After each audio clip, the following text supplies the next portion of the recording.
Kung napanood mo ang huling video tungkol sa kung bakit hindi lumalaki ang YouTube channel, ang tanong ngayon ay ito, ano naman ang dapat kong gawin simula ngayon?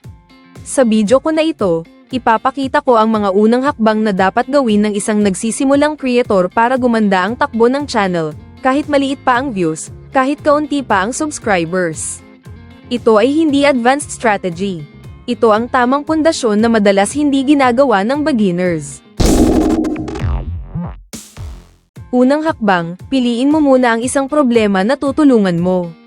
Maraming nagsisimulang YouTubers ang gustong tulungan ang lahat, kaya nauuwi sa wala ang direksyon ng channel.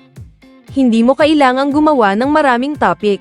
Ang kailangan mo ay isang malinaw na problema na uulitin mong sagutin sa iba't ibang paraan.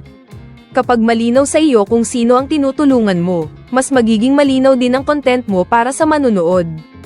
Ikalawang hakbang, ayusin mo ang paraan ng pagpapaliwanag mo, hindi ang haba ng video. Hindi mahaba ang video ang problema ng beginners.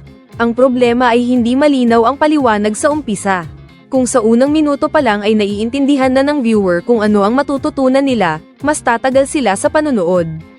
Mas mahalaga ang malinaw na simula kaysa sa mahabang explanation. Ikatlong hakbang, huwag mong sukatin ang tagumpay sa views. Ito ang isa sa pinaka-nakakapagod na parte ng pagiging beginner. Araw-araw tinitingnan ng views, pero walang nangyayari. Sa halip na views, ang mas mahalagang tingnan ay kung may nanunood hanggang gitna ng video mo. Kahit kaunti lang sila, ibig sabihin may value ang content mo. At kapag may value, may direksyon ang channel mo. Ikaapat na hakbang, gawing konektado ang bawat video. Huwag mong isipin na isang video lang ang sagot sa lahat. Ang mas mahalaga ay may susunod agad na video. Kapag matapos ang isang video, dapat may kasunod agad na topic na related sa problema na sinimulan mo. Kapag may nanonood ng 2 o higit pang videos mo, mas malakas ang signal na ibinibigay mo sa YouTube. Ikalimang hakbang, magbigay ng oras bago magdesisyon. Maraming beginners ang sumusuko agad, dahil sa unang mga linggo ay walang malaking pagbabago. Ang totoo, ang YouTube channel ay hindi agad lumalago. Ito ay dahan-daang binubuo. Kung tama ang direksyon mo, makikita mo ito hindi sa biglaang views, kundi sa mas malinaw na feedback mula sa viewers. Kung nagsisimula ka pa lang sa YouTube at pakiramdam mo ay nalilito ka pa rin, normal lang iyan. Ang mahalaga ay alam mo na ngayon kung ano ang dapat ayusin muna. Panoorin mo rin ang susunod na video sa playlist na ito, dahil doon ko ipapakita kung paano magplano ng content para hindi ka na mahirapan mag-isip ng susunod na i-upload.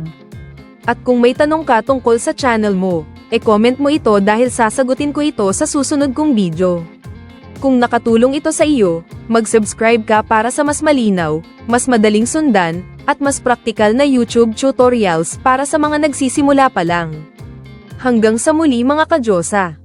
God bless sa ating lahat. Bye-bye. Subscribe now